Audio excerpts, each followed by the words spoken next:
Selamat hari Minggu adik-adik semua. Pastinya masih semangat dong untuk mendengarkan cerita firman Tuhan hari ini yang akan dibawakan oleh aku, Kak Ani Boru Pakpahan. Sebelum mendengarkan cerita firman Tuhan, kita berdoa dulu yuk adik-adik. Nah, gimana yuk sikap doanya? Pertama, lipat tangan, tutup mata, tundukkan kepala dan siapkan hati. Ya Tuhan, terima kasih karena pada hari ini kami dapat beribadah di rumah kami masing-masing, meskipun secara online. Berkati kami ya Tuhan, supaya kami dapat mengerti cerita firman Tuhan yang akan disampaikan pada hari ini. Dalam namamu, kami berdoa. Amin. Di sebuah kota bernama Kaisarea, hiduplah seorang perwira bernama Cornelius. Seorang yang takut akan Tuhan dan suka memberi sedekah kepada umat Yahudi. Lalu adik-adik, dalam penglihatannya sekitar jam 3 pagi, tiba-tiba ada malaikat Tuhan datang dan berkata kepadanya, "Cornelius!" Lalu jawab Cornelius dengan takut, "Ada apa Tuhan?" Malaikat itu menjawab, "Semua doamu dan sedekahmu telah naik ke hadirat Allah dan Allah mengingat engkau. Dan sekarang suruhlah beberapa orang untuk pergi ke Yope menjemput Petrus." Setelah itu, Cornelius memanggil 2 orang hambanya beserta 1 prajurit yang saleh dari orang-orang yang selalu bersama-sama dengan Cornelius dan menyuruhnya pergi ke Yope. Ketika ketiga orang sudah hampir sampai di Yope, sekitar pukul 12:30 hari, naiklah Petrus ke atas rumahnya untuk berdoa. Ia merasa lapar dan ingin makan. Lalu, tiba-tiba tampak olehnya langit terbuka dan turunlah benda berbentuk kain lebar yang diturunkan ke tanah. Di dalamnya terdapat berbagai jenis binatang berkaki 4, binatang menjalar, dan burung. Didengarlah oleh Petrus satu suara berkata, "Bangunlah, hai Petrus, sembelihlah dan makanlah." Lalu adik-adik, Petrus menjawab, "Tidak Tuhan, tidak, sebab aku belum pernah makan sesuatu yang haram dan tidak tahir." Kemudian suara itu menjawab lagi nih adik-adik, "Apa yang dinyatakan halal oleh Allah tidak boleh engkau nyatakan haram." Setelah itu, Petrus bertanya-tanya di dalam hatinya, apa kiranya arti penglihatan tersebut. Sementara itu, sampailah orang-orang yang disuruh Cornelius di depan rumah Petrus. Ketika Petrus sedang berpikir tentang penglihatannya itu, berkatalah roh, "Ada 3 orang mencari engkau. Bangunlah, turunlah ke bawah dan berangkatlah bersama-sama dengan mereka. Jangan bimbang, sebab aku yang menyuruh mereka kemari." Lalu adik-adik, datanglah Petrus menghampiri orang-orang itu dan bertanya, "Akulah yang kamu cari. Apakah maksud kedatanganmu?" Jawab orang-orang itu, "Cornelius, seorang perwira yang tulus hati dan takut akan Tuhan, dan yang terkenal baik di seluruh bangsa Yahudi, telah menerima pernyataan Allah dengan perantaraan seorang malaikat, supaya ia mengundang engkau ke rumahnya dan mendengar apa yang akan engkau katakan." Nah, keesokan harinya, Petrus bangun dan berkata bersama-sama dengan ketiga orang tersebut menuju ke Kaisarea. Sesampainya di sana, datanglah Cornelius menyambutnya sambil tersungkur di depan kakinya. Ia sujud di hadapan Petrus.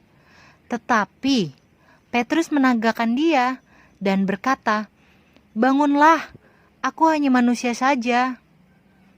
Lalu Petrus berkata kepada mereka yang ada pada saat itu, "Kamu tahu betapa kerasnya larangan bagi seorang Yahudi untuk bergaul dengan orang-orang yang bukan Yahudi atau masuk ke rumah mereka. Tetapi Allah telah menunjukkan kepadaku bahwa aku tidak boleh menyebut orang najis atau tidak tahir. Maka itulah sebabnya aku tidak berkeberatan ketika aku dipanggil lalu datang kemari. Sekarang aku ingin tahu, apa sebabnya kamu memanggil aku ke sini?" Lalu nih adik-adik, Cornelius menjawab, 4 hari yang lalu, sekitar pukul 3 pagi, aku sedang berdoa di rumah Tuhan. Tiba-tiba ada seorang malaikat berdiri di depanku dan berkata untuk menjemputmu, Petrus. Karena itulah kusuruh orang kepadamu, dan dengan senang hati engkau telah datang. Sekarang kami semua hadir di sini untuk mendengarkan apa yang ditugaskan Allah kepadamu. Lalu mulailah Petrus berkata, "Sesungguhnya aku telah mengerti bahwa Allah tidak membedakan orang. Setiap orang dari bangsa manapun yang takut akan Dia dan yang mengamalkan kebenaran berkenan kepadanya."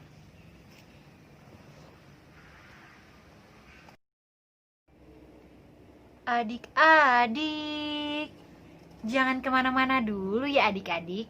Tetap duduk manis di tempat, karena sebentar lagi akan ada panggung boneka sebagai contoh dari cerita yang tadi kita udah dengerin ya adik-adik, tentang Cornelius dan Petrus. Yuk kita lihat bareng-bareng. Suatu hari ada anak kecil bernama Mario. Dia anak dari pengusaha yang kaya raya dan mampu membelikan mainan juga makanan apa saja. Shalom teman-teman, namaku Mario.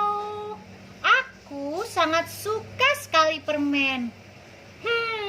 Sepertinya aku harus pergi untuk membeli permen ke warung. Aku pergi dulu ya. Sepulang dari membeli permen, Mario bertemu dengan Emon.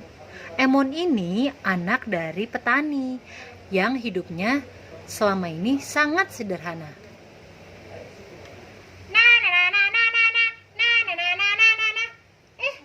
Shalom Emon, apa kabar? Shalom Mario, aku kabar baik. Kamu gimana kabarnya? Aku baik. Kamu sedang apa di sini? Enggak, aku lagi duduk-duduk aja, nggak ada yang mau nemenin aku. Yuk kita main yuk. Oh iya, aku punya permen nih. Kamu mau nggak?